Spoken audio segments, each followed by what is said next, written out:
At least 1 in 4 college women will be the victim of a sexual assault during her academic career, and 48.8% of college women who were victims of attacks that met the study's definition of rape did not consider what happened to them rape. Hi, my name is Heather McDaniel, and I'm a sexual assault survivor. People say life is a roller coaster and has its ups and downs. What happened to me during the fall semester of 2013 at Northern Michigan University was a down period in my life. I was in denial that what happened was rape and acts of sexual assault. If it wasn't for my friends who pushed me to tell someone, I wouldn't be where I am right now.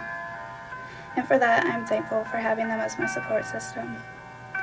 I blame myself for everything, even though it wasn't my fault, regardless of what anyone says. It doesn't matter what I was wearing. I wasn't asking for what happened to me. The guy who did this to me preyed on my vulnerability and emotions and used my fear of speaking out against him to keep me quiet. I told myself over and over if I would have done something different, I could have prevented it. He seemed like a decent guy when I first met him, but something was just off about him. I should have listened to my instincts. Always listen to your instincts, is what I've been told growing up. I can't change what happened, but I can only learn from it. Here's a brief overview of my story. The semester started off good until I learned my grandmother's cancer spread. On September 20th, the night my life took a bad turn, I found out my grandma had a week left to live. Then it became at any moment. A wrong decision and a lesson well learned occurred.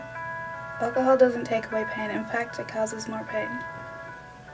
2 days after this incident, my grandmother took her last breath.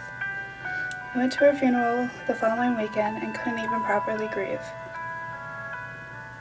I knew something was off, and when you're pregnant, you just know.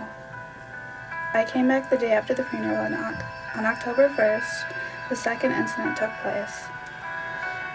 My attacker banged repeatedly on my door, and I answered, which I regret. He used my grandmother's death to get into my room, and it led to him sexually assaulting me. Again, it wasn't rape though, and to make note, the rest of the following incidents were not rape either. The next incident happened on October 5th at 3 a.m. He knocked loudly on my door and tried to enter my locked room, which frightened me. Later that day, I reported everything that happened so far. While I filed a report with the officer who dealt with my case, I lied and protected him due to fear. I was afraid of what he was going to do to me if I went any further, so I left it at a no-contact order and said everything was consensual when it was obvious it wasn't. Also, the officer told me to take the guy's future in consideration, the comments I wanted to make, but I restrained myself. On October 9th, I missed a class to go to the emergency room. Due to stress and keeping everything balled up, I had a miscarriage. I was having back pain, but that was due to injuring myself while working out. But on this day, it was different. I was also having intense, unusual cramps, and I was bleeding heavily. It wasn't my time of month either, but the doctor in the emergency room labeled it as, and said everything was period-related, and gave me prescriptions for cramps and back pain. I'm not a doctor, but I know my body better than anyone, and I knew I was misdiagnosed. But it was pointless arguing. The no contact order was broken, or so I believed. I was never actually told by public safety what I could and couldn't do regarding the no contact order. After being intimidated and asked by the guy's friend to drop everything with his buddy, out of fear, I just agreed to hear the apology for the previous incidents, which became pointless when he sexually assaulted me again a couple hours after apologizing.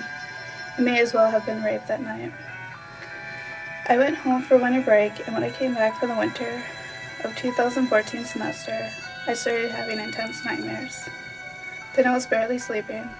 I was constantly checking my door to make sure it was actually locked. Every time I heard or saw my attacker and his friend, my heart would instantly start racing in a bad way, and I would start shaking uncontrollably for about an hour before I was able to calm down. Simple door slams and people knocking loudly on doors triggered flashbacks for me. I would shake at this too. I felt unsafe and uncomfortable. I considered moving to a different room, but realized no matter where I moved, in the dorm or on campus, I'd still have a chance of running into him. Then I considered leaving the university completely and going back home. I decided to stay and go to counseling for my PTSD. My message to college girls is don't be afraid to speak up. Don't make the mistake I did. Tell someone. Don't keep it bottled up.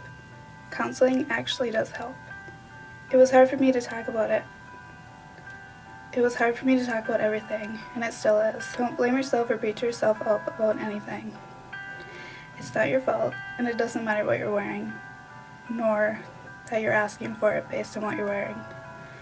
You can sit there and play victim, or you can be a survivor like me, because what doesn't kill you only makes you stronger.